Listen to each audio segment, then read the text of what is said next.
if someone said, "What's the most important thing you want me to know about you?" You could ask that. And I was realized the most important thing I want people to know about me is that I'm 96 years old. My husband was a pediatrician, and I was a social worker.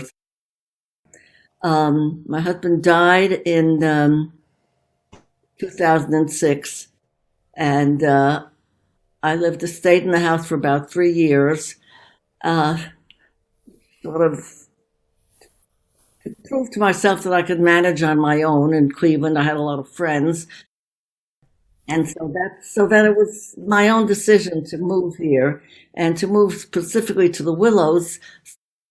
I was worried, sort of, when I came, that I would only know my kids and that I'd be very dependent on my son, and he would have to come and pick me up, and he would have to take care of me, and that felt really uncomfortable.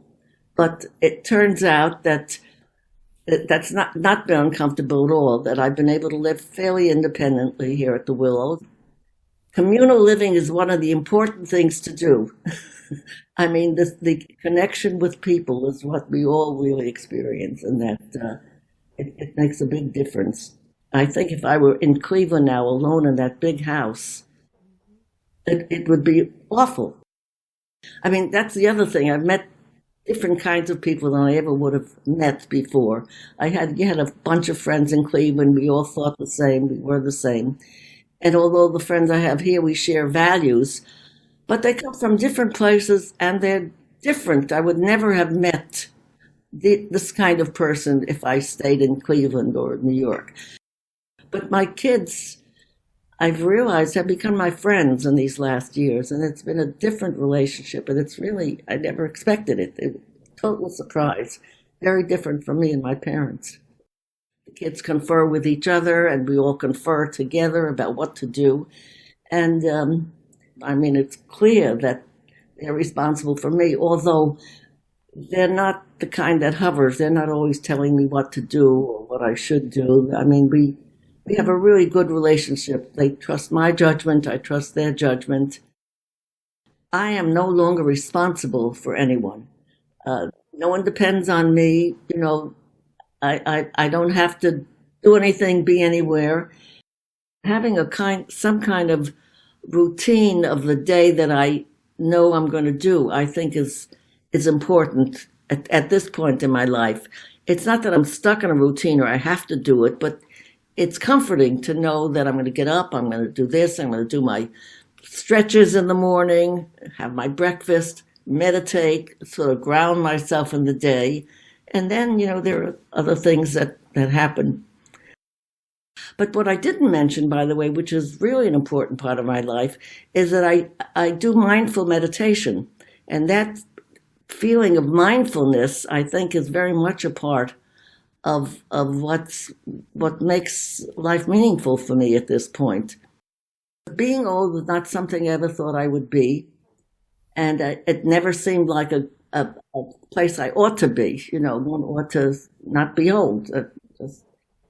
And what I find is that being old is a good thing, which really surprises me. Really surprised me. I mean, my father worked hard. My mother was a housewife. They loved us. They were really very good people. But they were never people that I wanted to be like. They were old. I always thought of them as old and old-fashioned and old. And I was always rebellious and was going to do it my own way. I would say to my younger self, don't be so damn cocky and sure of yourself. Being old, it's who I am, and that it's a good. It's surprisingly to me, it's a good time of life. Even though I don't want to be Pollyanna, even though I mean there are aches and pains, there are a lot of things I can't do. I thought being old meant that you were not part of the world anymore. Somehow you were out of it, not only mentally out of it, but that you just were disconnected from things going on.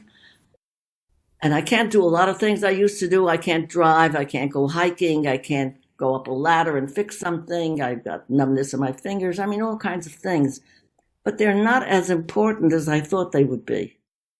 People sometimes see me and they say, "Oh, you look so young," as if being young is a good thing to be and being old is not a good thing to be.